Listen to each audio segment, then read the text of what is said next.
everybody. We are back in 2024. It's the Wine and Comics Pairing Show. I am Dave, and I am Dallas. Yes, we are back, baby. Hopefully everyone will start joining us in the next couple of minutes. I know, but we're going to do a couple of quick housekeeping ad reads right here at the top while we wait for people to join us. This way it'll be recorded right at the front of the video for posterity, and I want that. But I wanted to let everyone know that we have our very first Kickstarter dropping on the 15th, this coming Monday. You will see that ticking across the bottom there. ArmageddonQuest.com, Armageddon Quest Book 1. You will also see up in the upper right-hand corner the QR code. Scan that at any time, and that will take you to the Kickstarter page, or go to ArmageddonQuest.com. That will take you to the Kickstarter page. It is a classic 1980s black and white comic that is my favorite comic of all time. My top three. So sick of no one else. Top three all time. And Dallas's top three. Thank you, Dallas. And I'm so sick to death of no one else having heard of it, let alone read it. So we are bringing it back to the masses. That no one's asked for it, but we are bringing it back to the masses. And we think, honestly, I do think it's going to be a hit for anyone who bothers to read it. It is about, it is the coming of age story of the Antichrist. But he's a reluctant Antichrist. Yes, he does not want to be the bad guy, but the world wants him to fulfill his destiny. And he's got to find his way amongst all of that. Lots of killing people, bringing them back to life. Yes, not safe for work. Don't show your kids, but get one for yourself. 52 pages, first issue. Once again, ArmageddonQuest.com, or scan that QR code up above. And I wanted to let everyone know, if you are an LA native and you are in the Los Angeles area, we have our very first in-person Wine and Comics pairing happening, not this Saturday, but next Saturday, January 20th at the Blending Lab on West Adams in Los Angeles, 5 p.m. to 9 p.m. We have three creators. Jessica Maison, if I'm pronouncing her last name right, I might pronounce everyone's last name right, except for Stephen Prince. He's easy. That's right. But we have Jessica Maison and her Mary Shelley's School for Monsters, Stephen Prince's Monster Matador, and Christy Shin's Demon Bitch. A flight of comics and a flight of wine, or come buy one book and a glass of the wine that we paired with it. We worked with the Blending Lab directly to pair wines that match the tone and style and aesthetic of the comics. And all the creators will be there on premises to meet and greet, sign copies. It's like a mini Comic Con, or think of it as like a triple-sized author signing where all three of them will be present. All right. And with that, we're going to play our opening. And when we come back, we have a very special guest with us today. So we will be back right after this.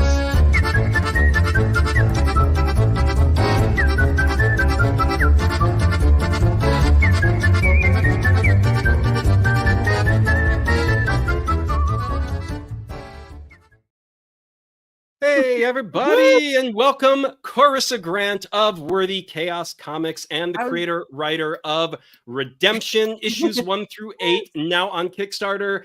You'll notice the ticker at the bottom is now switched, and that is the information right there. You can search for that title. You will find it. Is there a short, like kind of by how... Worthy Choas. Worthy Choas. We're the only thing that pops up, and you'll see our newest one. Yeah. It's a lot easier. Don't ever search Redemption. You'll have like 700 hits. Yeah, good luck with that. But Worthy Choas, we're the only one there.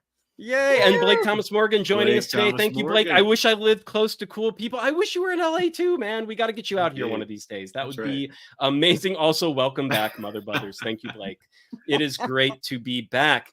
And to kick us off, so this is the first time that I read Redemption, and we got to read Redemption issues 1 through 7 all the way through. We have not read 8, which is the latest one being kickstarted right now, but we did read everything leading up to it, which was collected in a single trade paperback, which was the previous Kickstarter before this one.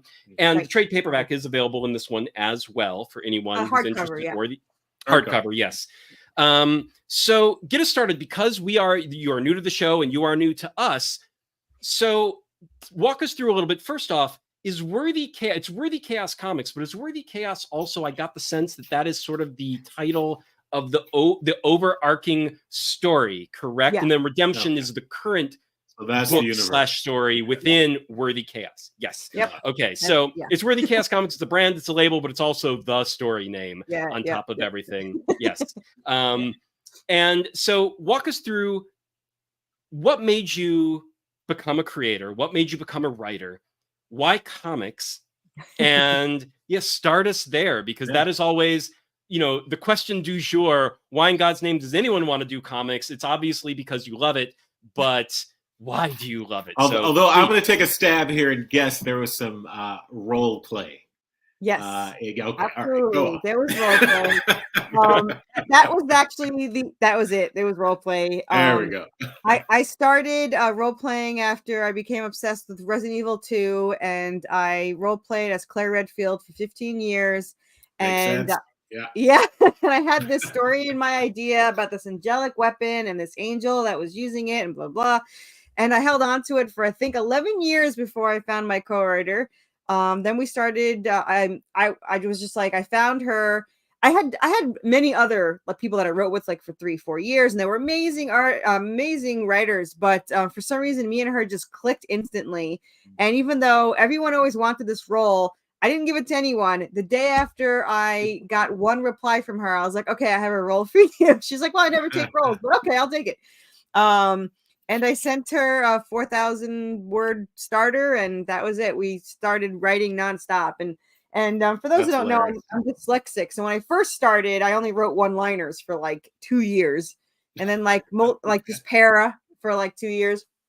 So now I write 6,000 words in a sitting. So I've gotten a little better. Nice. But we wrote the story for 3 years. 2 years at the point where I was like, man, this story is way too good to waste. I was like, I really want to do something with it. There's 2 reasons why I didn't do a novel version, because for those that don't know, I have at this point now 13 novels written. So there's about 100 issues already written for the story. Wow. 45 of those issues is this series 1, and then series 2 is 45 issues, and then series 3 we just started. We're 1 book in, and we have 1 book for the prequel. Fantastic. So I have a little bit written. I said that when we were trying to decide what to do with it. First of all, my writing is I could make it sound like it's supposed to be for a novel, but it's just not as fun, and it makes my brain hurt. So that was one of the reasons. I was like, I didn't feel like writing the whole thing to show, don't tell stuff. And the other thing was, I already have it written, but if I make a comic book, I could see it come to life, and it's something completely new and all that stuff. And I said the infamous words to my co-writer, and I said, how hard can it be? Hardest freaking thing I've ever done.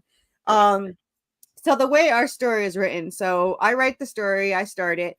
So I write everything Serafina and the other characters. And then when I'm done with a chapter, I send it over to my co-writer, and she will write everything Draven. So she writes his thoughts and speaks and everything. So when you're reading the 2 main characters, they have 2 different personalities for a reason. My poor character talks nonstop and barely thinks, and that other character, Draven, will think all the time and just spout out sarcastic lines here and there. And right. So I started the comic, and I started about a year ago, and we released 8 issues. So this is the 8th issue. However, we also released 1 prequel, 1 spinoff, and 1 issue 1 by an original artist that it didn't work out. So they stole $3,000 from me, and I had to hire 2 people to fix it, and I didn't like it. So I do have an original one, but I threw away $5,000 to have my new artist redo it. Yeah. So, but to let everyone know, we release every other month, and just because we're releasing issue 8, the key point is that issue 12 is halfway done. so we're a little bit ahead. Right. Yeah, we're a little bit ahead. All right. You've got some leeway there. That's great flexibility, right? My thought process was, there's 2 reasons for it. One, my artist, this is his first, now it's the 8th or 12th, first paid job in comics. And during issue, I think it's the 2nd issue we worked on, he decided to quit his job to do it. So I figured I better keep him. Now you're on the line. Yeah. Now I'm like, well, I gotta keep him coming, boss. Yeah. And the other thing is, Jonas de Casa is his name, but he's such an amazing artist that I know is going to get popular, and then might be a 4-month wait instead of a 1-month wait. So I'm just gonna rack them up until. That's right. That's right. And then I also might not be able to afford them then. Yeah, where'd you find them originally? So, so originally it took me months to find an artist because I'm very picky, and I found amazing artists, but no one could do the character that was in my head. I mean, how dare they not be able to do that? But so I had posted my chapter on Reddit and a couple on Facebook, and I didn't expect anyone to respond. However, I also didn't mean to be a choosing beggar, but I was so tired at that point. I spent like thousands of dollars. I was like, if anyone wants to try a test page for my script, if you're hired, you'd be hired for, at that point, it was 45 issues. So I had 5 people working on a page. And then he came along and was like, oh, you take any more submissions? And I was like, well, I'll make a deal with you. I have, 5 people working on it. So either you do a free page and I look at it first, or you wait till after they're done, I'll pay you for a page. So it was like, oh, I'll do a page for free. So in 24 hours, he had inked, he had penciled, inked, colored, and lettered a page with like 6 panels, and the characters looked exactly how I pictured it. And I was like, you're hired. So I paid everyone else to go away, and there you go. So that was the key. You finally found that guy who brought that image. Man, he's just he just perfect. I mean, every detail. I didn't have to be like, nah, you should change this, or can you do it a little? Nope. It was just like, yep, that's them. And I hired him before he even talked to my co-writer, and she's pickier than me. I was like, nope, she's gonna love this. So yeah. Okay. Fantastic. And what's his name again? Jonas De Costa. He's in the UK. Yeah. All right. Yeah. He's super fast. He's crazy, man. He's a machine. Like he's like, yeah. Well, every other month, and you're ahead. But every month he gets paid for a whole comic every month. So actually, it's amazing reading this piece. His art. A couple of the panels reminded me. Dave, you'll remember this. Stephen Uy, an artist we worked with. I remember Stephen. Yeah, he's great. Some of the audience may know who he is, but great style. I can see that. Yeah, we get told it's very 80s, 90s-esque, kind of style, which we're both. Well, I was going to say, 80s, 90s, big. Well, I was going to say, even in the independent scene in the 80s and 90s, like every other month was kind of the standard to do an indie comic, which I think back at that now, and that blows my mind that was so regular. And half these people were like writing, drawing, lettering by hand. There weren't even computer programs yet for any of this shit. And so they were just doing everything on their own as like a one-man or one-woman show. And it was every other month and I remember it used to kill me when comics would be like quarterly or something. And I'd just be like, oh my God, that takes forever. Now we're in the Kickstarter era, and once a year is fine with me. And there's a couple of people that are like twice a month, 3 times a month or something. Yeah. My story's way too long for that. Well, I was going to say, I feel like 100 by the time we're on like second season. So, Yeah. I mean, there's a couple people on Kickstarter. Kevin Joseph, who has like a 20-something issue arc, but he's already on number 14 is happening in January, and he does like maybe 2 or 3 issues a year, kind of a thing. But 20-something, I'm like, oh yeah, you're going to do that. Like, that's it's a wait, but that's doable. A few other creators have something like 40 or 50, but like as total, like not just one book, like that is the whole thing, like maybe 40, 50 issues. And I'm like, maybe less doable. I don't know if that's actually going to happen, but I'll support you while you try. And then anything more than that, I mean, it is that sort of like, just like raise the eyebrow, and you're sort of like, well, I hope I enjoy the first storyline. That's probably all I'm going to see. That's going to be the comic. Yeah, well, we're definitely going to do the first series. It's 45 issues. Now, the way it ends, there's going to be a warning that if you don't read the epilogue, it's going to have a happy ending and everyone's happy-go-lucky and that's it. If you read the epilogue, there's a whole other story that goes into series 2. So if for some reason it's not popular enough or whatever, then I could always end it there. And the same thing with the next 45 issues. You can end it. It's got a, that phrase alone, the next 45 issues. 5 issues. I know. You want to, like, part of my brain just dismisses it because it's like, that doesn't happen. That never happens. But at the speed you're going, if it doesn't kill everyone involved. And the fact that you said like you've already got such a backlog of the content itself. Yeah. Well, it's interesting. Go ahead. I was gonna say so you're not supposed to have a favorite, and they're all good. I love every book, but book 3 is my favorite.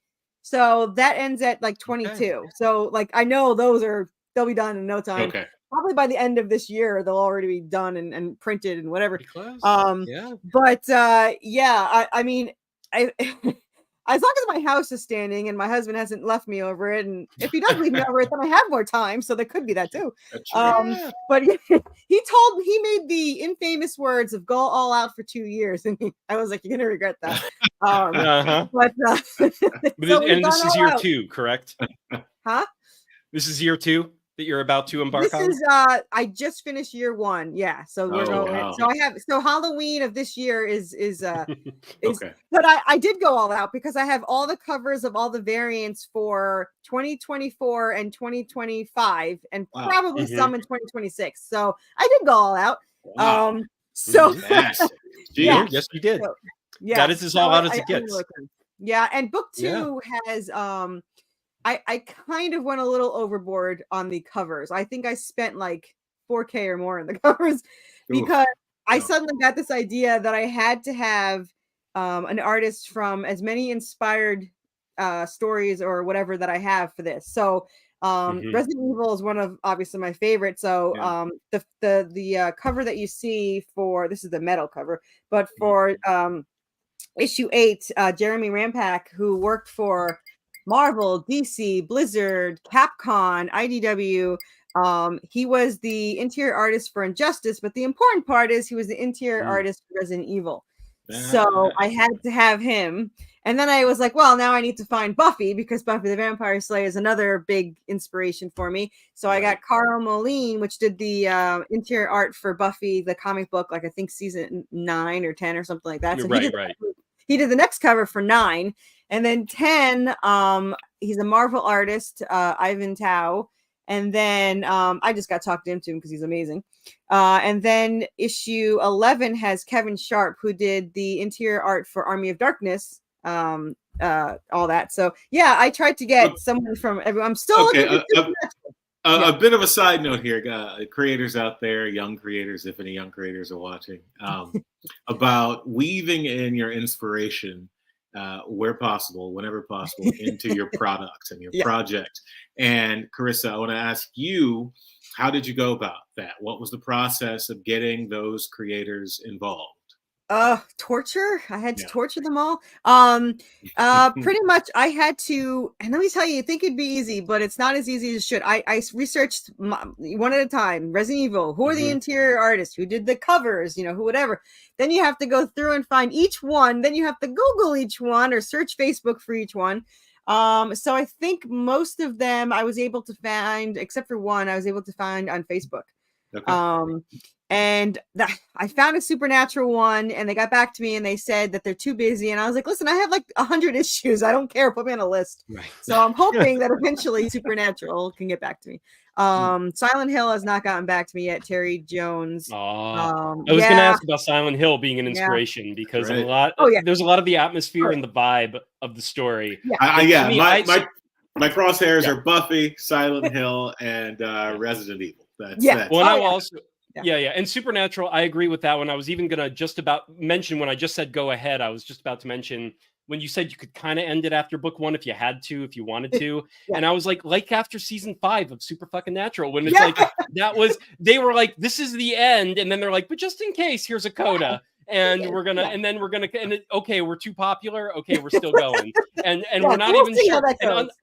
Right. And unlike you, though, I think they didn't know what to do next. And it took them a couple seasons to figure it out, Yeah, I was in an interview once. I did 145 issues, 145 podcasts last year. Jesus. 145 podcasts last year. We're podcasters. Yeah. So, but one of them had said, does the story is it like Game of Thrones where it gets less as it goes? And I was like, no. I was like, my story has an ending. Like every series has an ending, So series 3 just started. I know how it's gonna go. I don't plan before I write. I sit down and I write it. Whatever comes out, comes out. But for now, right now in my head, I have series 3 and I have series 4. So it's probably gonna be about 200 issues. Whether they get made or not is a whole other story. And then there's a prequel too, which is gonna be 5 books. So Yeah. And every single issue has. You're just banking on your own section in the library. Yeah, I mean, I don't even. My house is supposed to be paid in 4 years, and by the time that happens, I'm like, well, then I can go full. I can do even more. Right. So I have an Easter egg in every issue, going back to the whole what are my inspirations. So like they're all from classic 80s or 90s horror usually, or a game. There's I mean the whole entire book 1 is Silent Hill Easter egg. Yeah. But there's the Resident Evil. I don't know if you noticed the typewriter was in I think it was 2. There's a plant in 1. Oh, that's coming up. There's a plant. There's the you played Resident Evil 2? Did either one of you? Yeah, I have not. I've a little bit. That was maybe. I've never played a single Resident Evil game. I've only played. I was such a Silent Hill boy. I missed Resident Evil. I did like Silent Hill. That was a big thing. Actually, funny story. Anubis. So he was Pyramid Head in the original one, but I couldn't use him. So I'm like, who has a long weapon type staff? Triangular kind of thing. Yeah. The only thing that popped in my head for whatever reason was Anubis. And it was the best decision I made because not only does he look freaking cool, everyone loves him. Right. And I have my little plushies. But everyone loves them. That's weirdly cute. Yeah. But yeah, so Anubis worked out and he's gonna become more of a main character. Wait, is that a new buy from your project or is that a different property there? What, this one? Yeah. Oh yeah, this is my character. Yeah. Oh, fantastic. Show that guy. Yeah. So this one, so most of our plushies are handmade. So like this is our Hellhound is handmade. Our salamanders, which starts in this issue 8. This is the giant salamander. Very cool. That's a great time. This is our. Do you have like all of your extended family locked in a room, just pumping out IP for you? Merchandise. I guess. Don't tell where my plushies are her extended family. Smart. I need smart. Very smart. That makes me sound even more sad, but it's true. So here is our mental patient zombie that starts in issue 8 too. And the funny thing about him, so my plushie queen who made this, she's with Down Home Textiles. She like hand stained all the little outfits and the straight jackets and the little. I don't recommend take them on and off, but you can unbutton and rebutton and take off the straight jacket. But the cool part is that if you pre-order it, you can embroider any date you want in the back. Like this is my birthday. So I was telling people, whoever you have in your life that drives you crazy, you can just make them into a little patient for yourself. And what's her brand again? AKA whoever you love. So Down Home Textiles is her name. And she does, I think I have at least 20, probably 20. This is our skeleton bird, which I got to tell you is from series issue 3, but he keeps selling out. So I keep having to get more. Now this isn't until issue 10, but I had to have it made. So this is our chameleon vampire bats. And he's a chameleon and a vampire bat, but the thing about him is it's a vampire bat that can blend into any environment, so he kind of just hides in the cave and attacks you.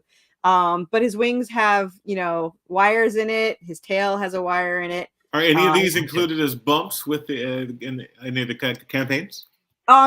There's usually 1 or 2 available. Yeah. Nice. I was getting ready for you to reveal that the fur on that plushie changed color or like adapted. And I was like, no. No, but if you pre-order, you can pick any color you want. So there you go. Yeah. So this is our first commercially released one, which is terrifying because I had to buy 100 of them.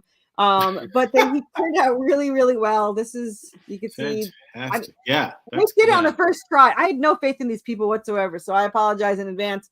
But I was like, there's no way they're gonna get. This is the exact picture. I don't know if I have. So these are our magnets. You can see that's the picture of him. Oh yeah. So he looks just like the chibi version. You may be able to sell those at the con to the furry crowd. Yeah. So these are actually in pre-order now on the campaign, and we've already sold a bunch. So there's 2 versions of it. You can there's a foam. I told everyone I don't like the quality of it. It looks cool, but it's flimsy for me, and I'm picky. So half of them have this foam staff, but for $10 more, you get the removable 3D printed staff, which is my favorite. So yeah. So we have. If you're gonna do it, merch queen. So. I mean, you're the queen of everything. Apparently, I can see why. That is a lot of merch. That is an incredible amount. Oh, that's only like 10% of my merch. I don't doubt it. Yeah. And I mean, it's all really good-looking merch too, which is, I think, that's the extra. Like, it's not just impressive to have a shit ton of merch because, of course, like anybody can pump it out. But did you just get lucky, or did you find like these incredible? Producers. I found her, not her, but I found the creator of this one at a con, and I was like, "Oh, your plushes are really nice. Have you ever done cons, people? Go to the cons." Yeah, and I said, "Have you ever done commissions?" And she's like, "No, but I could." And now she's done like 20 of them. I mean, she's done my zombie merman. Sorry, the numbers you keep throwing out just keep making just. Keep we have tons. He hasn't even been on sale yet. So he's on my banner back there. That's who Anubis is fighting. Is that deer demon? So they're very high quality, and I get really lucky in merch. Like I have a lot of 3D statues. Like I have the Anubis statues. I think I have 3 different kinds, but I had to give up on one because the stupid staff, the bane of my existence, breaks in every single time. So it's going to be reserved for stores nearby and for cons and whatever. But I have pins and I did something new this time that I've never done before, and it's working out so far. But like the first, I think it's 50 people, or the first 50 people to spend $50 or more gets this really cool wooden resin necklace. Amulet. It's on a cord, and then if you spend $100 or more, you get that. And I gotta open this stupid thing. Wait, hold on. Here's the gold one. You get this painted coin. Oh man. Yeah, which the picture does not do it justice. This is high quality stuff. Yeah, and when I first started this a year ago, I got made fun of a lot, and they're like, "Why would you have such expensive stuff?" and blah blah blah. I was like, "Well, I wanted it, and now it's tax deductible because I sold it to you." Exactly. So gotta think ahead, people. But I get one of everything I have. So that actually brings me to another point, if you don't mind, sharing some of the sort of business acumen you kind of developed over the years in terms of how because you've got the merchandise, you've got the backlog of all the content, you've got dealing with the artists. In terms of setting up your business structure, what would you say baseline is the most important thing to any new creators who are attempting to approach this the way you are? Because you have kind of expanded in this sort of not commercial way. Like your project is very commercial. The ancillary components are very commercial. In terms of building that, what would you say are those baseline commercial? Yeah, absolutely. Those baseline kind of concepts are. What would you say to someone attempting to recreate that? So there's a couple of things that I would highly recommend before people starting. I mean, I don't recommend you go and do 100 issues, but I recommend that you at least know your ending and know that you can end it if needed. Because the worst thing is if you couldn't get from a commercial. Hi, John. He always likes to bust my chops. Commercial. I love it. For anyone that saw the rise and fall of Game of Thrones, I mean, do not be that person. Do not be the one with the horrible ending. So all our endings are awesome, and I do love them all. Proud of them all. And a lot of time we wrote them first because I was like, well, I'll work my way through it, which like makes you think, because you're like, well, to get to that, I kind of need to do this here. And it also keeps it fresh and exciting too. Yeah. The other thing, honestly, that should be the motto of someone. Just all our endings are awesome. Have faith. Just read whatever. If it's from us, all our endings are awesome. Yeah. Go for it. We'll just call it, awesome ending comics or something. That's right. So I will say the other thing is the most important, besides an amazing story, is you got to have an amazing artist that you trust. Now, when we first started, obviously I had trust issues because I just got screwed over $5,000. Right. However, my artist flat out said, I mean, I'm sure it was out of desperation, so I just got lucky. But he didn't. He goes, "You pay me after the last page is done, so I'll do the whole book for you, and then we'll go from there." And that totally put me at ease. And obviously I had nothing to lose, so because my whole biggest fear, I'm like, are you going to leave in the middle of it like my last one and leave me screwed? So he did the whole entire thing, and I paid him for that and half of the next one, and then we went from there, and it's been amazing. So I owe a lot of my success to him. He's, and I'm going to tell people, I was new at this, so to get somebody to grow with it, he's not just a paid artist, he's definitely part of the team. And I couldn't do it without him. I mean, he's amazingly skilled. And he's gotten better. Like, if you see issue 2, which is the first just one, 1 to 7, even. Yeah. I mean, every issue is evolution. Like, absolutely. And now to give him a break, because my poor artist did everything. He was severely underpaid, but he did everything. He did the pencil. Don't say that in public. Don't say that so more he can hear it. Well, he'll charge you more, so screw you guys. Oh yeah, and John wants to know his name again. Does he have a name? No, he's being an ass. Jonas DaCosta, for anyone that wasn't here on time watching. Yeah, exactly, John. Exactly. But yeah, so he yelled at me today because he's like, you could say his name, so that's why. But yeah, so he's super quick, but he loves the story. Like, he's not bored. This is his. Yeah. He went away for a month, and my husband says, "Don't bother him. Don't text him. Don't do anything." And I was like, "Fine, whatever." 2 weeks in, he writes me and goes, "I missed the story. I can't wait to get back and draw." And I was like, "I know." So we were dying from withdrawals of pages. So we got really lucky that he loves the story and he's fully into it. And he gets paid a flat fee, but I promised him from day one, and I'm going to stick to it. If my Kickstarter ever makes more than $6,000, everything over gets split among the whole team. Very smart. So, either way, they're going to get paid. But if the comic does good, they do good. And I've seen a lot of Kickstarters that'll go like to $10,000 and that's it. The artist doesn't get anything more. And I'm just like, they're like, well, they got paid. And I was like, I know, but I want my artist to be happy. So, and I don't really care about profit. I have a job. I have my own business. It's really that I want these made. So as long as my artist gets paid, that's it. And for issue 8, we kind of leveled up a little bit to give my poor artist a break. Poor Jonas a break. We hired a colorist, Matt Chambers, which is absolutely phenomenal. I think he estimated when I said, if you join this project, you will always have work. He's like, yeah, whatever. This is your life for a decade. He's like, I've heard that before. Yeah, he's like, every single time issue is done, I'm like, here's 5 more pages. He's like, what the hell? And I was like, get back to it. And the same with my letterer. SK is amazing. I mean, he puts so much emotion in the balloons, and I mean, he just does everything really well. So they really leveled it up. You could see the pages. I mean, I always love the coloring and everything. But now it's like watching like HD, it's like this really well high definition. He did a really good job. So I'm really proud of this issue, and I'm so glad that they're on the team, and it's really great. So I'm really happy with the new work. Good work. Awesome. Well, on that note, let's actually share that Kickstarter page, and let's actually get it on the screen. Worthy Chaos. Here we go, everybody. And we're going to play this Worthy Chaos. Issue number 8 is the latest one, for those who weren't here on time. And let's go ahead and play the video, and then we'll talk a little bit further about the campaign.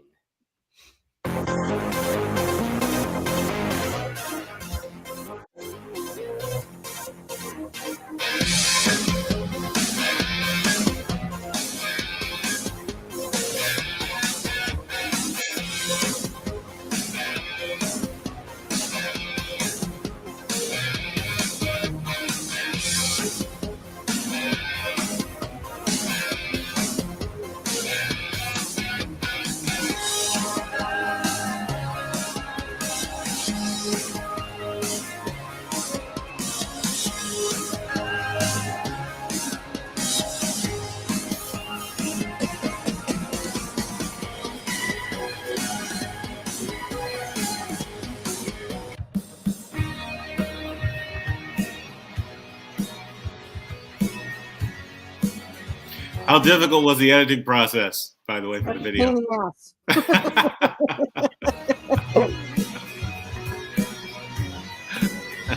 And the second song's shorter, so I was like, "Oh, I'll have to be book one, issue 1 and book 2." Yeah. So, oh yeah. But yeah.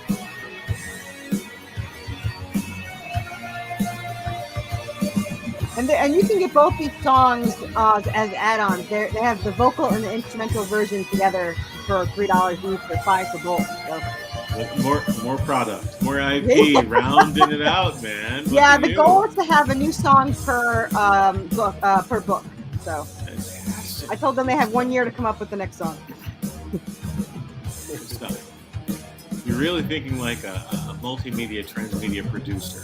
I like. It's called being obsessed. That's right. That helps. That helps. It really does. It really does. Obsession or desperation? Best fuel you can find. Or both, man. Yeah. Use it. Our room blitz. I did love when they just walked randomly to a bar. That was We'll talk a little bit about that after the video. Yeah. Well, actually, they went in the bar because she couldn't go home. She was being stalked. Oh, yeah. So and I love the vampire with the bike helmet. That the bicycle helmet. That was great. That was my dad. Oh, your dad? Yeah, that was a portrait of my dad. Yeah, he always has the stupid helmet on and the glasses, and yeah. My brother's the other one with the goatee. Yeah, it's just like him too. It's kind of creepy. He wants me to get his head chopped off, and I was like, yeah. I've been waiting 45 years for this. Ooh, nice. That's a way to end it. And that goddamn staff that keeps breaking. I know. Worthy Choas Comics. Worthy Choas. Oh, no, don't start again. Okay.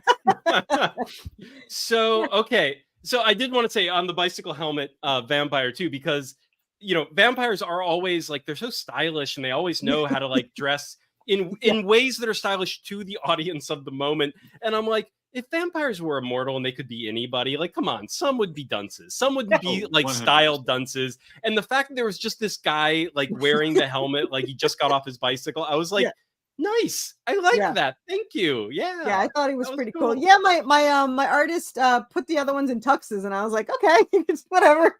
I mean, you put the chick in lingerie. I was like, I'm not sure where that worked, how that worked out, but she's in a place like Walmart, so it's pretty fitting because that's what the Walmart people do. So there you go.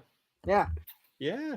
And as you can see, they're already almost 3 times past their goal already. 72 backers, 21 days to go. So for everyone we funded in 2 hours. And then we double funded in 12 hours. And now we're 3 days in, and we're almost triple. Yes. So because it was a 24-day campaign. I did. Yeah, it was 24. Yeah. Yeah. So until February 1st, guys. 4 weeks. Nice. My goal in life is to do just 1 week and fund what I need. So. And how many campaigns have you done before? This is my 8th.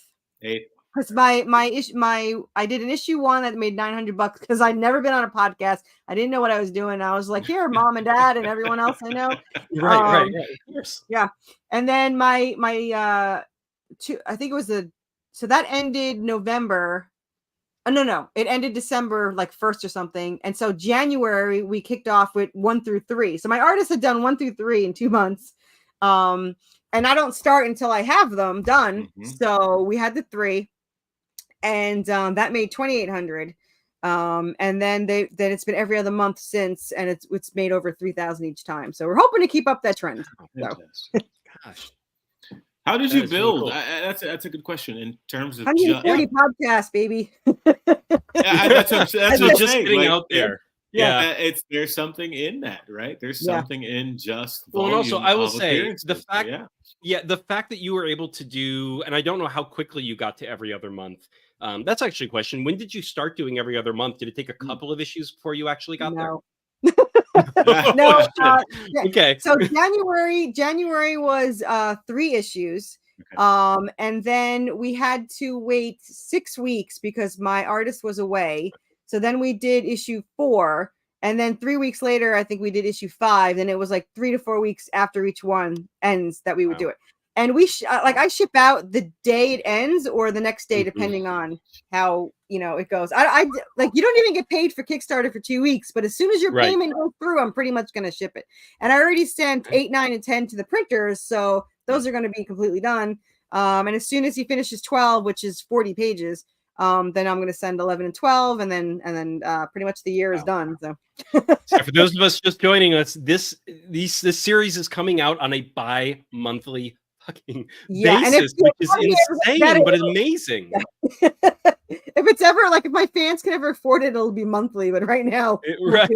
Well, like you said, you're way ahead. You need to catch up. She's paying her artist monthly for for whole issues. So the Kickstarters are just like slowly but surely getting way the frick behind.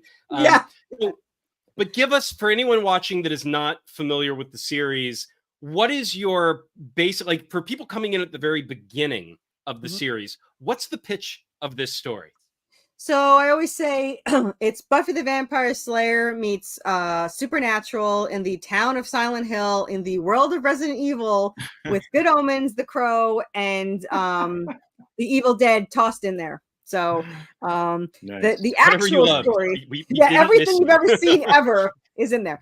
The pitch of the story is you have angel descendant Seraphina and demon descendant Draven, who are trying to survive against their parents that they don't even know are stalking them, because Seraphina was created from an angelic weapon that has the power of souls. And if their fathers can get their hands on it, they can tip the scales of heaven and hell in their favor. However, it requires Seraphina's soul to activate it. So once that's activated, she can no longer be reincarnated. So Draven would never see her again in the next life or heaven or hell or anything. Her father wants it for another reason, but that's a secret for like series 2. So yeah. Gotcha. Nice. Talk about this award you won too. Oh yeah, the Beam Awards. There's actually a link. I should actually put the link there. So I sent it to like 20 people. So I'm like, oh, hopefully it gets, whatever. And then when the first thing he says, it's, oh, we've had 300 votes. And I was like, okay, there's no way. I don't know 300 people. But yeah, we won actually 3 awards. I won Best Writer. The second one is, or the top one is Favorite Indie Comic series, and then we won best cover for issue 4, which is the Ken Hunt cover, which is the back of our hardcover, which is the most popular cover I've ever done. So yeah. Nice. Wait. So you kickstarted the first issue? Yeah. Oh, wow. That alone, jeez, you're catching up here, buddy. Yeah, no, I for some reason that just skipped me. Wow, okay. Yeah.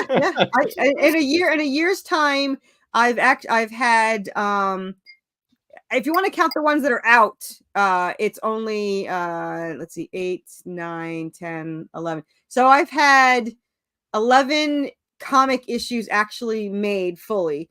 That's out, and then I have an additional 9, 10, and 11 that are completely done. So I technically had in a year's time 14 done. So yeah.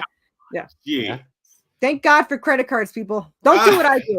Very true. Don't do what I do. But you know what? I said I was gonna do them, and I did them. So I figured if I'm the only one reading them, whatever. That's the lesson. It comes from an idea in your head, and now it's a real thing on shelves that people respond to. It's magical. Well, and I will say, I noticed in the video that this latest story arc starts in a hospital. Was that a Silent Hill 2 kind of a thing? It is Silent Hill 2, and also it's a mix of Silent Hill 2, Resident Evil 1 when they're trapped in the mansion. And Resident Evil 2, I don't know if you know the liquors, but that's our homage to our giant salamanders, are these creepy liquors that, yeah, because I hated those freaking. Okay. But and I noticed room 237, The Shining, and there's also there's going to be later 217 for the readers of the book. The funny thing is, probably no one gets this, and I didn't get it when I was doing it, but there's a tiny bit of a nod to, I don't know if you guys are going to know, Seventh Guest. It's a very old computer game. So it's if you haven't played it, it's super old, but it's an amazing puzzle game where they're trapped in this. Was that the same creators that did the 11th Hour and they did the 7th guest? Yeah. Okay. Yeah, you had to figure out who the 7th guest was, and it was the only way to get out of this place that was overrun with the ghost that was controlling the place. So that wasn't intentional, but it does reminds myself of 7th guest. So okay. Yeah. Cool. All right. So for this campaign, what are the rewards you want people to know? Obviously, there's 30 of them. There's 30 tiers. give us the high. Oh my lord! Bullet points. Yeah. So this is some of the pages that shows you the liquor, the salamander. Yep. Yeah. And this is our zombie mental patients. He's destroying right there. And then we always have to show. Well, I just love the color in this page. Yeah, gotta have the lightning strike. Yeah. And then of course we always show a page with Anubis in it because everyone loves them. So yeah. So then we have like 30 tiers. You can get issue 1 if you want. Oh, and this is the whole if you spend 50 bucks. Yeah. And see that picture doesn't even do the coin justice. It looks so awesome. No, it doesn't, because you can't get the shiny. You can't get that. Yeah. I'll have to do like a video or something. So then we have. So I had to do the Anubis tier separately because I'm actually in a lot of Anubis groups, and they just want the plushie. So that makes sense. Yeah, so you can get the plushie tiers, or you can get it as an add-on, and I've had people buy both, so it kind of works out. Yeah, and that's the sticker. You could see that it was modeled off of. But so we do have issue 1. Like you don't like a lot of Kickstarters don't do this. I don't know why, but you could get issue 1 PDF or issue 1 print. You don't have to get a ketchup tier because it's like $79. So and it's also a mini ketchup too. It comes with 3 issues. But we always have lots of goodies, and I've minimized the goodies for like the lower tiers because I'm having so many campaigns. Some people just might want that. So to keep the cost down and keep people from throwing stuff away, you could just get issues with nothing. Now that's the most popular. I charged more for it, so I wasn't expecting it, but I think there's only 15 left, so I might have to order more. But yeah, that's the Resident Evil artist right there. Very and it's colored by Dave Kemp, who did colors for Spider-Man and Spawn and all those. He's really good. Sweet. Yeah. And then here's the ketchup tier, digital ketchup tier. Digital. Yeah. Right. Yep. Mini ketchup tier, 1 through 3. I like that. Mini ketchup tier. That's cool. It's a long series. Yeah. And then these are just some metal trading cards have been really popular. So I've been adding them. I've been doing all the covers of metal trading cards, and then I add them on. That chime, which I did not expect to be as popular, it was, but it's stainless steel. And as you can see, it shines too. That dog tag effect. Oh, yeah. Yeah. So I actually have dog tags for Anubis, which I find funny because he's kind of a dog. So yeah. Very nice. And then you could just get the hardcover because some people had missed it last time. So if you just want the hardcover, which is 1 through 7, you can get that with the PDF. Cool. Every single tier. Yeah, as you can see, it's a massive 222 pages. Yeah. It is a massive hardcover. It is. Yeah. So that's the regular cover with the metal tiers, metal cards. Then this is so we have the little Anubis. Do I have him even down here? I have him somewhere. I have Legos of the characters. So I do have Anubis, and this is without his staff. It's over there, but we 3D printed that staff. So he has his own little staff. Wow. And then I could do exclusive on the show. Yeah, exclusive guys. So it's our little Legos of the character, the main character. So you got look at that. Come on.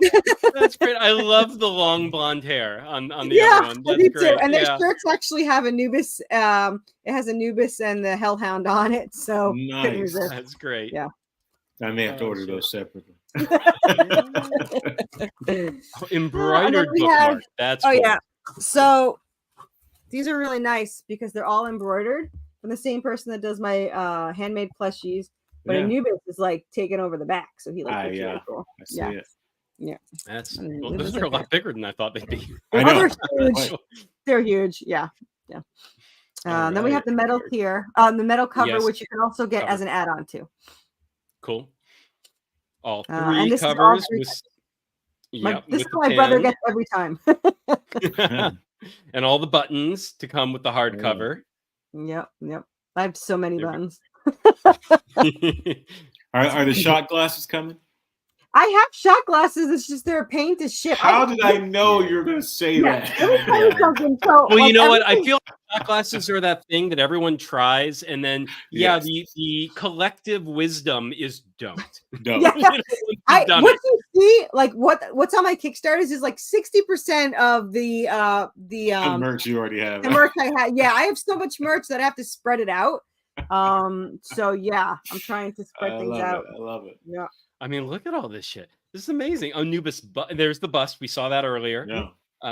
So that is really cool. Catch-up tier, issues 1 through 8 printed and PDFs, and it comes with all this stuff over here as well. And just so everyone knows, every printed tier does come with a PDF. Okay, good. So you get the digital every time. Yeah. You always get digital, yeah. Awesome. And then there's of course our salamander plushie, the liquor plushie. That is, I do love that tongue. That is amazing. Yeah. I love it. They got that. I love it. Oh, that's great. Skeleton bird plushie. Yep. And then our hellhound. And our hellhound plushie. I do think this is my favorite one. Me too. Yeah. I do too. Yeah. It's really, and you know what? I feel like you got it. Do you have it with you? Can you show everyone once again from the front, not just the profile? Because I love the front of that guy. It's a good face. It's a good face. He also has, I don't know if you can see it, but his little paws have little paw pads embroidered on them. So, nice. Yeah, I think he's got his little tail. Oh, that's cool. Then we got our mental patient plushie, zombie he's plushie. Very popular this time. Yeah, I can see why. Yeah. Oh, wait. Yeah. What is this? Issue 8 regular cover with pin plus zombie plushie and one's a pre. So there's one available, which I don't. Oh, you customize it, right. One available, but it has my birthday, so I'm hoping no one buys it. But you could pre-order it and get your date on it. So, gotcha. But I wanted to make sure everyone could have if someone wanted instant gratification. There was supposed to be 2 plushies. I'm going to just tell you right now, there was supposed to be 2 plushies, and my mom bought one before my Kickstarter started. So, I only Thanks, Mom. Yeah. So there you go. Yeah, she didn't want to wait either. I was like, "Oh, do you want to pre-order?" No. Okay. Thanks for nothing. And then we got the metal cover and the metal trading cards all together. All the metal. All together. All the metal pin, everything. Yeah, all the metal. And then the basic. Yeah, everything. All the variants, all the back, all the everything's. Yeah. Awesome. Where's that? And then the plushie tier. The what? The all plushie tier. Where's the all plushie tier? I will say if somebody $1,000. If somebody wants something, they actually will message me for it, because I've had at least 2 or 3 people message me and say, I didn't see a tier for this. Will you create one? And I'll create I had somebody at 5 o'clock in the morning message me like, okay, I want these 2 plushies and I want the shirt you had. So if you could put them together, and I did, and she spent like $264. So call me anytime. I'll get whatever you want. That's great. Great. Then we've gotten down here. We're here at the MP3s, the songs that she was talking about earlier. 2 available. I gotta put the other lyrics on. I'm glad you said that. Oh yes, do that, because here's the lyrics to one of them. That's for the summary one, the longer one. Cool. And bring on the passion. Bring on. Yeah. Oh no, here it is. Second song. You got it. Oh, you got it. You've already done it. There you go. Yeah, it's so funny because there's this part that says zombie, and only 2 people have really heard it. My co-writer, and of course people that made it, but also Lori. And so whenever the music's playing, she'll sing. I was like, you can't sing that. She's like, but it's so catchy. It is catchy because it's zombie. So yeah. So, and there's the story, cool. And then there's the team and everything like that. So yep. And talk about your team real quick. So let's run through the team. SK. Yeah, SK is amazing. I was supposed to wait to hire him for book 3, but I was like, I'm already in debt. What's a couple hundred more? So I hired him to do it. And then my brother John Leo, plushie mania. He talks snap, but everyone in my group has done plushies now. So he took I don't know if he's got a plushie yet, but he's got a 3D printed statue. And I think now I gave the info to like 7 creators, and they all got a plushie. So, I see why. Oh, nice. Yeah. Imitation is the strongest form of flattery. We're just going to go with that. It is. So, yeah. Yeah. And thank you. Yeah. Dun, dun, dun. All right. Well, let's go ahead and stop sharing that screen. And we are almost at the point where we got to start revealing what wines we've paired with Redemption here. Right before we do, guys, we're going to do a quick ad read. So it's our ad read. So it's for us, but we're going to do a little over a minute. Please stick around and please watch, because this is a very important ad read for us. We have our first Kickstarter dropping on Monday. So if you will, please just stick around. We will be back in just over a minute. Here we go.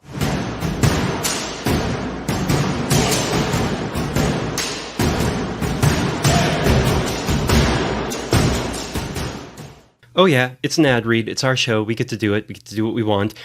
Thanks everyone for listening to the latest episode of Wine and Comics Pairing Show. Just so you know, we have our very first Kickstarter of Wine and Comics Publishing that is launching on the 15th, or if it's after the 15th, it's already launched and is going until February 13th. It is for Ronald Russell Roach's Armageddon Quest, Book 1, Tazio, The Story of a Reluctant Antichrist. It is an long out-of-print 1980s black and white comic classic. It is one of my favorite comics of all frickin' time, and I am so sick to death of no one else having heard of it or read it. We have amazing quotes from Scott McCloud, from Sirius publisher Rob Haran, from comicsreporter.com Tom Spurgeon, all about how amazing Armageddon Quest is. And if you go to the page now, armageddonquest.com, we will put that in the chat here as well. Please check it out. Share the campaign if you can. Back it if you like what you see. We have a longer video there, so we're not going to waste any more time with this ad read, but we just wanted to make you aware that this is our very first. We are so excited that this is happening, bringing an old 80s black and white indie classic back into print for the first time in decades. If you like TMNT, Robert Crumb, believe it or not, it is not safe for work comics, so don't show it to your kids, but get it for yourself. And now, back to our show. You know, it's funny that you say not safe for kids. So you read it, so you know how much cursing there is, how much gore there is. So at every book signing and at every con, they're like, "Oh, is this what's the rating?" And I was like, "Well, they curse a lot and there's gore." And they're like, "Yeah, but is there nudity?" I was like, "No." They're like, "Okay." And then like 10-year-olds, like I'm like, okay, there's a front page of the warning, so I cannot get in trouble for this. But yeah, 100%. And I think especially with something like Armageddon Quest, you saw a little bit of the art there on the comic that was printed, and it looks very almost manga family friendly in the style of the art. Not, I'm like, oh no.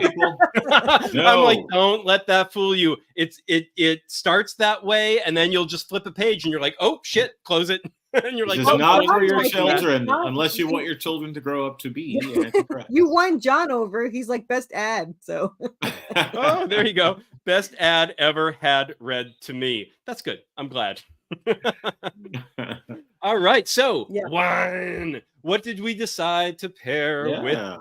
Worthy Choas Comics, Redemption. 1 through 7. We haven't read number 8. Probably I don't think it's going to change that much between 7 and 8. But so I'm going to go ahead and start. If that's okay with you, Dallas. New year. So we try and take turns as to who starts. I have no idea who was last. So we're just going to start over. I'll start. So this comic, one of the things that was really cool, and I'm glad that where the comic ended. So when I first started reading it, the comic kind of opens in this sort of these dual dream sequences, right? Where each character is kind of trapped in a dream of the recent past. They come out of it. When they come out of it and they come to the world, I was like, this whole comic feels like a dream. I'm like, there's something that has this dream logic to it. And everything that's happening is not that it's perfectly followable, and it's got all those hallmarks that we've discussed already in the show of the supernatural TV show of Resident Evil, of Silent Hill. Although Resident Evil and Silent Hill, even though I've never played Resident Evil, I've seen moments of the game, and Silent Hill for sure. Yeah. There's that whole sense of like none of this is real. Like something's off with reality in this whole thing, right? Nothing's following in the way it should. None of the characters question it per se. They're just going. I mentioned earlier that you had that moment where they go to the bar, and it's like they're like, let's go out. and they like what, and it's like almost even though it's one panel to the next in my head, I could see the movie transition of them walking into like fog and coming out of the fog a few steps later, and they're at a bar, and you're like, where did the bar come from? I'm like, what is going on in this comic? And it does, as you get further into the story, all of that actually does come together, and there winds up being perfect logic. On the one hand, I was just kind of digging the dreamlike vibe of everything, and that was something I was ready. Right? Yeah, I was ready to just throw that down as just a hallmark of the storytelling, regardless of whether the plot. I really like the plotter, so. Yeah, right. So I appreciated that when I finally got there. I was like, "Oh, son of a bitch! It's not just a tone and aesthetic. There's a reason for it." Yeah. Which you don't get until near the end of that first hardcover first story arc, but that wonderful dreamlike sensibility. I mean, that sets the tone and aesthetic of this comic, of what you get out of it, especially this first storyline at the very least. There is obviously, as everything we've mentioned, has a supernatural / horror element to it, a little bit of adventure horror element. You've got your protagonist, and there's also a bit of like there's a true blue romance going on in it as well. So it's supernatural, yes, but true blue romance, not just bromance. You've got the actual an actual love story happening on top of that. So and then all those pop cultural hallmarks are things that you recognize and are very easy to love very quickly. So I needed to find something to drink with this that was going to be, a crowd pleaser, but then with an edge. It had something a little harshness to it, a little something that was challenging and not purely pleasant, because the goings on in the comic are not purely pleasant, right? It's like, this is a horror comic, at its core. There's certainly a core of horror to it. But at the same time, the way you go about it is just this, you just go with the flow. You go with the dreamlike moments that are happening. You go with these characters wherever the F they're going next, and it will work out. It will make sense, but you wind up just kind of like flowing with them. So my number one wine that I wound up going with this, and I will explain this after revealing it, because this probably won't make sense to most of the viewers, but I went with, this is a Lussac Saint, if you want to say it with an English accent, just Lussac Saint-Emilion, Bordeaux wine. If you want to try a nice French pronunciation, is Lussac Saint-Emilion, and that is going to be hot. Varietals. Lussac Saint-Emilion is going to be Merlot and Cabernet Franc. That is all they do, are blends of those two grapes. Usually Merlot heavy. And Merlot is your crowd pleaser. That's the one that is just like, it's nice red fruit, like black cherry, testable, medium acidity, medium body, nothing too challenging. It's gentle, it's light, it's pleasant. It's usually great to drink young, but still has enough oomph and acidity to age a little bit. You can give it a couple of years and it does get even better, but it's approachable young. Then you've got the Cabernet Franc. And that's where you get your fucking bite. Like, that is the part that is going to be like, you guys need your own like business where you just tell people at all times what wine to drink and why. This is awesome. I mean, that's basically what being our friend. We are trying. Yeah. that is the game. I hire you guys. Like, listen to us. You just have to, like, people have to hire you to follow them around all day and be like, they'll be like, they can wear body armor and they're just like, oh, wait, stop. This is the wine you got to have for this moment. You have to pay me to sit there for the 2 hours you're scrolling on streaming, waiting to pick something. And I'm like, motherfucker, pick something so I can tell you what to drink. But you're paying me for the time because I know how long it takes to pick something. So just to finish that up, though, that Cabernet Franc is going to give you that almost like green bell pepper astringency. It's also going to have that higher acidity component, which is really going to like just cut through all the pleasantness of the Merlot and give it something a little more. And this is a Trader Joe's Reserve 2020 Grand Vin de Bordeaux, Lussac Saint-Emilion. And this one, I think this was only $12.99 at Trader Joe's, so nice and affordable. It's a 2020, so it's still young for a red wine. And I actually recommend not getting one that's well aged. Get the younger version of the Lussac Saint-Emilion, because that is the one that retains the bite. If you let it age, it's going to mellow. Yeah. And that's not really what you're looking for with this comic. You want something that's going to keep that astringency, that's going to actually challenge you and have that. I mean, this thing's got tannic backbone that's going to dry your mouth out. You get that pucker factor. I mean, this thing is like, it's delicious, but then it also attacks the fuck out of your mouth. And I'm like, yeah, both. Do both. And so this is my wine pairing with Redemption. Yeah. 1 through 7. I don't know how are you gonna follow that, man? All right, I see that, Dave. I see. Again, I'm not a Merlot guy unless it is with a blend, and I see the Cab Franc Merlot blend. It definitely is a bit appetizing. I can see the journey you are taking us on. I applaud it, but no, it's my. But I was gonna say, AKA, he does not agree. And the journey I'm about to take you on is a little unorthodox. I am approaching this. I should give some backstory, Corissa.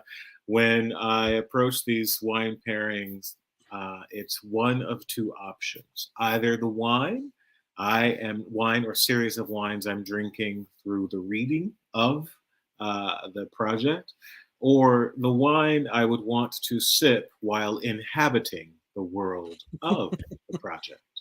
Oh. And for this one, I decided it was the wine or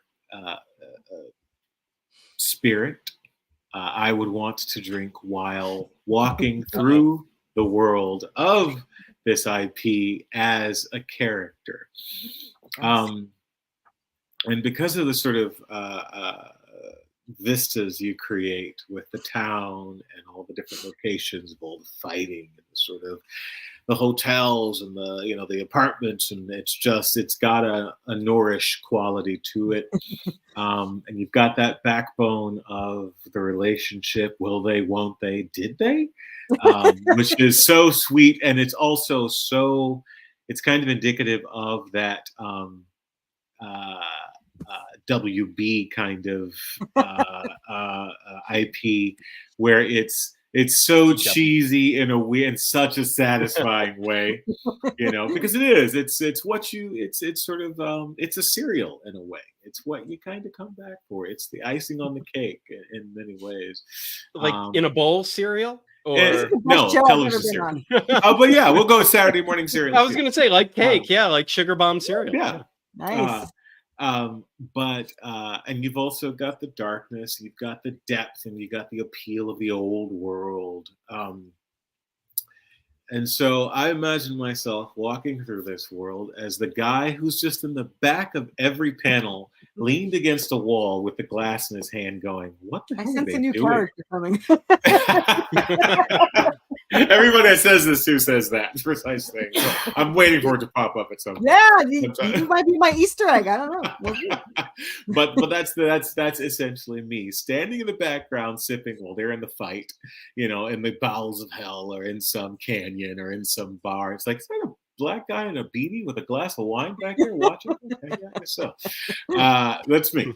And because of the sort of spectrum of experiences you give us with this, you've got the sort of you've got the paternal issue, which they find out later, their background. You've got the verses of the good versus the evil, the children of the demons versus the children of the angels, and locked in this eternal battle. You've got their romantic notions. You've got the town, the placement. It's all very familiar, and I think because of your influences, which is great. That's kind of why people tune into an IP like this, because it does become really familiar. You feel like a character in, you're in this world watching it, and that's actually very difficult to pull off. So kudos. Thank you. But I decided to choose wine in the broadest sense of wine.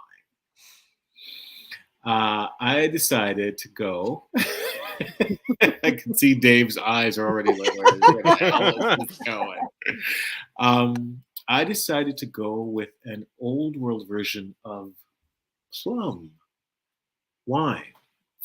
Plum wine, if you don't know, in Japanese culture, the idea that the plum has the ability to remove poison from the system, remove evil from the system. Right. It is consistent and constant through Japanese, Asian cultures, through Middle Eastern cultures, through Mediterranean cultures, and I went with a plum wine. I went with a Choya. I don't have the bottle because I'm all done as of like 2 days ago when I read. I kept the bottle, but it's dead empty. Exactly. I feel like I need to have, like, if I ever have because my dream is to have an animated series, but if I ever do have anything that's in a theater, you guys are gonna have to be there with your wine selections for people. Yes. Curated wine, absolutely. We'll be there. Yeah, it's got to be that adult theater with no kids allowed. Oh, right? yeah. That's Yeah, right. yeah. No kids. By the booze. God. Okay. Yeah. Unless it's that kid who's like, "Mommy, can I read Armageddon Quest?" Okay, you can stay. Right. Yeah, okay.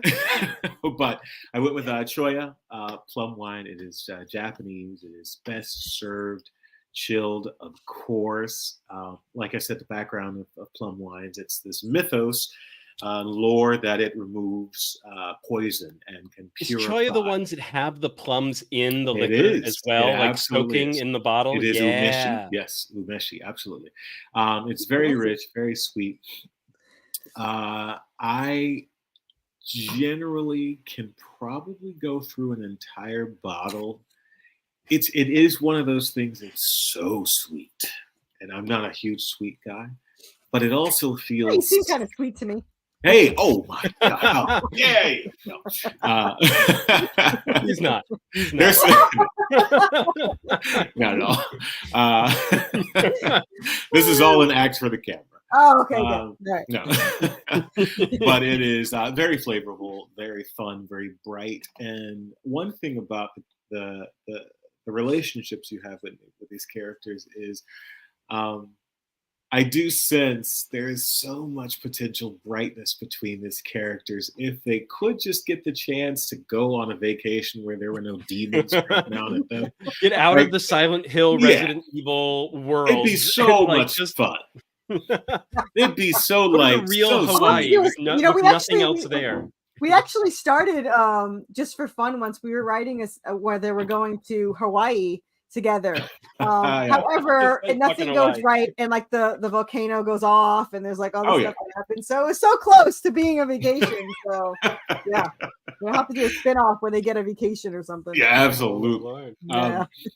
So I went with a plum wine. It is nice. It's kind of fantastic. It satisfies generally traditional wine drinkers because it is a pretty complex kind of palate, and I'm the guy drinking the chilled plum wine in the background, watching everything. Are you gonna help? No, I'm just here for the show. That's me. Yeah.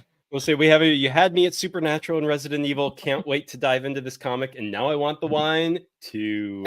Yes, you do. And I will say, Dallas, on your thing of plum wine, of course I had a backup because I always have a naturally backup. You did. Naturally, but it was going to be Amaro. It was going to be my backup, which is like an herb infused wine where it's like they soak it on these medicinal herbs that gives it this heavy medicinal flavor. But it's like a liqueur. It's high in alcohol. It's like 20% alcohol. So, but I mean, that I would sip that. I could see that actually. Of Bordeaux, where I would just go to that and I'd be like, more Amaro. I'm going to do that as I continue to read this. And they both work beautifully. I thought the Bordeaux was a bit more on point, but the Amaro is an easy backup. So, all right. Well, that pretty much. Oh, and awesome. Carissa, to end us out here, we always ask our guests. And I know I wrote this. I always wonder when the weeks go by after we schedule one of these things, if this gets lost or not. So if it's got lost, just go off the top of your head. But we always ask our guests to bring on a comic they want to spotlight that they've been digging or they love and pair it with a beverage of their choice. Do you have? And no, you can't choose issue 1. Right, it can't be your own. It has to be somebody. It has to be something that you want to banner wave someone else. Anything that intrigues you that you want. Literally anything. Okay, so I'm gonna say The Crow because it's my favorite. Ooh, yes. To pair it with probably what would you sit down with if you were reading it tonight, right now, and you were like, "What do I want to drink?" I don't drink alcohol, so it wouldn't be alcohol. That's okay. It would probably be. I'm trying to think of what I would drink with it. I think because it's such a rainy environment, I'd have to go with something like hot chocolate. Yeah. Just like to keep you, warm, and while to counteract you're talking to a hot chocolate connoisseur. Yeah. Right. Well, I was gonna say, and Dallas often loves to do the contradiction to the work, so that it's like it's balancing out what you're getting from the work. And The Crow is like, it's a revenge story, it's a heartbreaking story, it's black and white, it's rainy. It's so like, the hot chocolate is everything that's not. And so that's why you drink it during it. Yeah. It keeps you sane. That's right. Absolutely. It does. Absolutely. Yeah. Awesome. Good stuff. Good stuff. Thanks.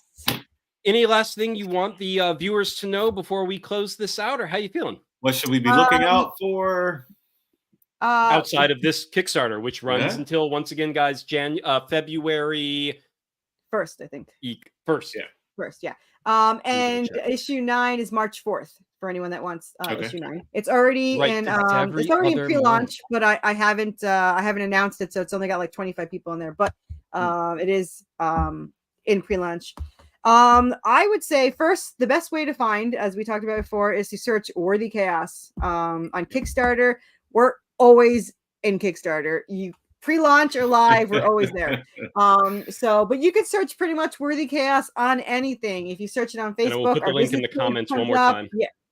You can find us on Facebook. We have a group that has 700 members in there that we just started, and it's for all indie creators. So you can post your Kickstarters in there. You can post your podcast links in there. If you're an artist, you can post your commissions in there and stuff like that. You can also find me on every platform by searching Worthy Choas, including, of course, Twitter, whatever it's called now. We have 5.2 thousand followers on there. I have 5,000 followers on Facebook. And I'm the kid that gets kidnapped when they're young, so I talk to any stranger that comes on. So if you want to talk to me, message me. I talk to everybody and anybody. That's the best way to find us. We also do have a website. I pay a lot of money for it, but I never use it. But it has the hardcover on there if anyone wants it, and it has the digital options. I'm way too lazy and we're too fast for me to do all the issues there. So I think you can get all the digital, and that isn't on Kickstarter, and you can get 1 through 3, and the hardcover is on there. And that's worthychoascomics.com. So you can do that.